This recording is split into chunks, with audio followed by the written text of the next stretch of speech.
Mayong hapon kini atong latest weather update karon natay gi-monitor karon na low pressure area naa sa gawas ng atong Philippine Area of Responsibility. Maghatag kini ng mga patak-patak na mga pag-uwan ilabi na diri sa lalawigan sa Mindanao samtang ang range o extension ng high pressure area ang nakaapekto sa tibok sa Visayas ilabi na diri sa Cebu ug maghatag kini ng init ug maayong panahon. Ang hangin sa tibok sa Kabisayaan hining ngadto na sa kasarangan ug ang atong kadagatan malinawon ngadto na sa kasarangan ang pagbalod.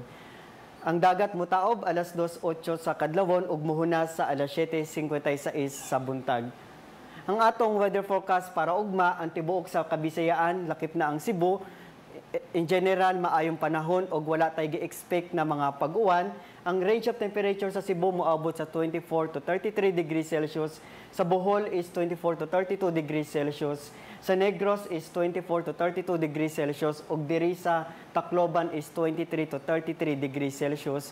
Ug nata expected na heat index moabot sa 35 degrees Celsius. Ang atong extended weather outlook para sa Wednesday, Thursday ug sa Friday nakita nato sulod sa 5-day weather forecast wala tay na ispatan na mahimo na low pressure area o mga posibleng maghatag ng mga pag-uwan. In general, maayong panahon until sa Friday. Ang range of temperature 24 to 32 degrees Celsius until nasa sa Friday. Ang adlaw mo silang alas 5:54 sa buntag. Kabalo ba ka mga kapuso unsa ang heat index? Ang heat index o tinatawag nato na human discomfort index or apparent temperature kini ang actual na ma-feel nato na temperature sa atong lawas.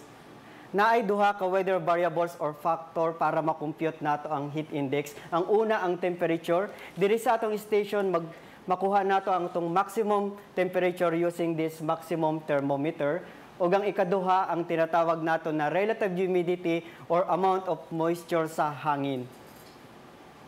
Natay chart na gikan sa NOAA or National Oceanic Atmospheric Administration para mas dali makompute ang heat index. Ang temperature o relative humidity is directly proportional sa heat index. No taas ang atong temperatura sa hangin o ang relative humidity, mas taas ang atong heat index. For example, ang atong relative humidity is 70% o ang atong temperature is 32 degrees Celsius, ang atong expected or heat index is moabot sa 40 degrees Celsius. Kaning 40 degrees Celsius, under na siya sa classification na extreme caution. Ibig sabihin, posible makasinati itang heat cramps or heat stress o padayon ang atong activity gawas directly sa init, posible kini magresulta sa heat stroke.